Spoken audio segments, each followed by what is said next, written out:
नमस्ते दोस्तों। आज हम बिजली के एक बहुत ही मजेदार कॉन्सेप्ट के बारे में बात करेंगे जिसका नाम है स्थिर वैद्युत विभव। अरे, ये नाम सुनकर घबराना बिल्कुल नहीं है।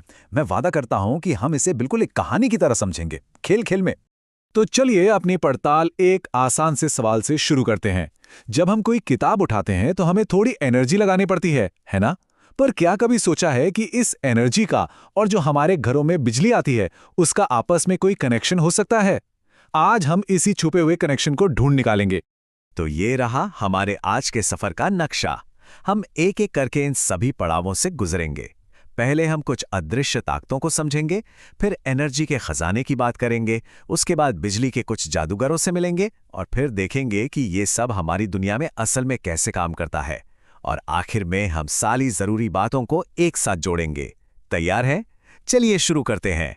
ठीक है, तो हमारा पहला पड़ाव है दो अदृश्य ताकतों की दुनिया, एनर्जी और फोर्स।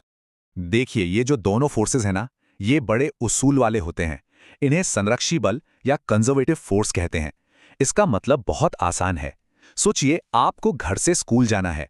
आप चाहें तो सीधी सड़क से जाएं या फिर घूम फिर कर गलियों से। आपकी मंजिल तो स्कूल ही है, राइट?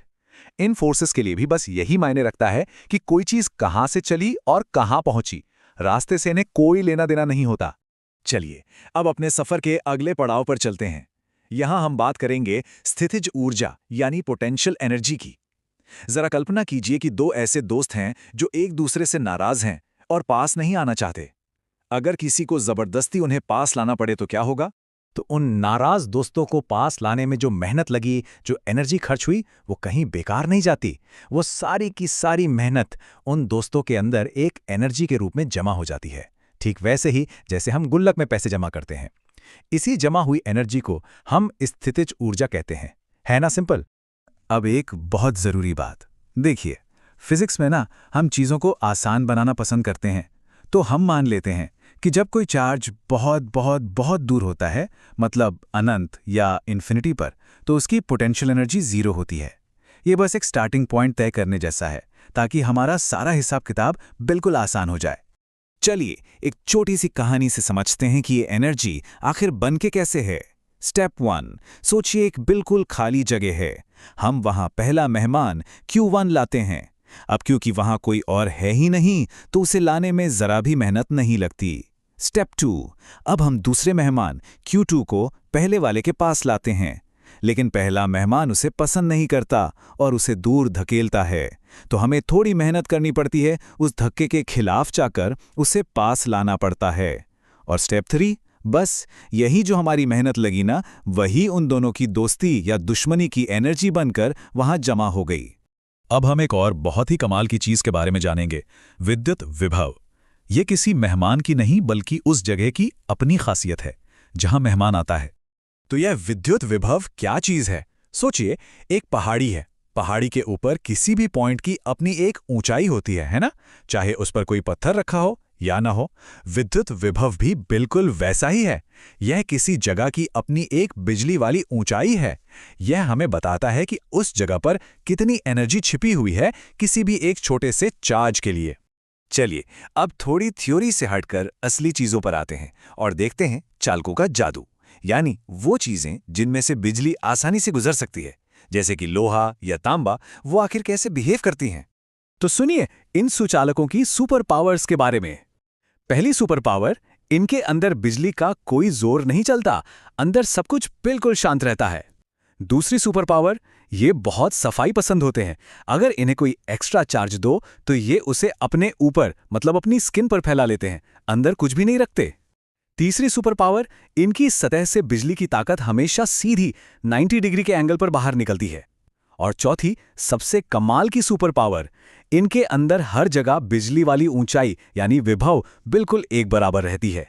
और पता है, ये सुपर पावर हमारे बहुत काम आती है। इसे कहते हैं इलेक्ट्रोस्टैटिक शील्डिंग, मतलब बिजली से बचाने वाला एक कवच। इसीलिए जब तूफान में बिजली कड़क रही हो तो कहते हैं कि कार के अंदर बैठना सबसे सेफ है। कार की जो मेटल की बॉडी है ना, वो एक सुपर हीरो की तरह कवच बना लेती है और सारी बिजली को अपने ऊपर से बहाकर जमीन में भेज देती है, और अंदर बैठे इंसान को एक खरोच तक नहीं आती।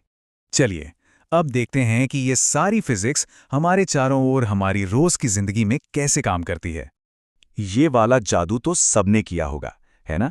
जब हम सूखे बालों में कंघा घुमाकर उसे कागज के छोटे छोटे टुकड़ों के पास लाते हैं तो वो फौरन चिपक जाते हैं। कभी सोचा है कि ऐसा क्यों होता है? इसका राज है ध्रुवीकरण। सोचिए, कागज के अंदर छोटे छोटे प्लस और माइनस चार्ज आराम से बैठे हुए हैं। जैसे ही चार्ज वाला कंघा पास आता है, वो एक छोटे से चुंबक जैसा काम करने लगता है। वो कागज के अंदर के उल्टे चार्ज को अपनी तरफ खींच लेता है और एक जैसे चार्ज को दूर धकेल देता है। बस इसी खिंचाव की वजह से कागज कंघे से ऐसे चिपक जाता है। अब एक और क्लासिक सवाल। हम सब ने बिजली के ऊंचे ऊंचे तारों पर पक्षियों को आराम से बैठे देखा है। उन्हें करंट क्यों नहीं लगता? इसका सारा खेल विभव अंतर का है, यानी बिजली वाली ऊंचाई में फर्क का। याद है, पानी हमेशा ऊंची जगह से नीची जगह की ओर बहता है। करंट भी बिल्कुल पानी की तरह ही है। उसे बहने के लिए एक ऊंची जगह और एक नीची जगह चाहिए। जब पक्षी एक ही तार पर बैठता है तो उसके दोनों पैर एक ही ऊंचाई पर होते हैं। कोई ऊंचा नीचा नहीं, तो पानी मतलब करंट बहेगा ही क्यों? इसीलिए वो मजे से बैठा रहता है। तो हमारा आज का ये सफर पूरा हुआ। चलिए एक बार फटाफट देख लेते हैं कि हमने आज क्या क्या जरूरी बातें सीखी। तो ये है आज के 4 सबसे जरूरी पॉइंट्स। पहला, बिजली का बल बहुत उसूल वाला है। उसे सिर्फ मंजिल से मतलब है, रास्ते से नहीं।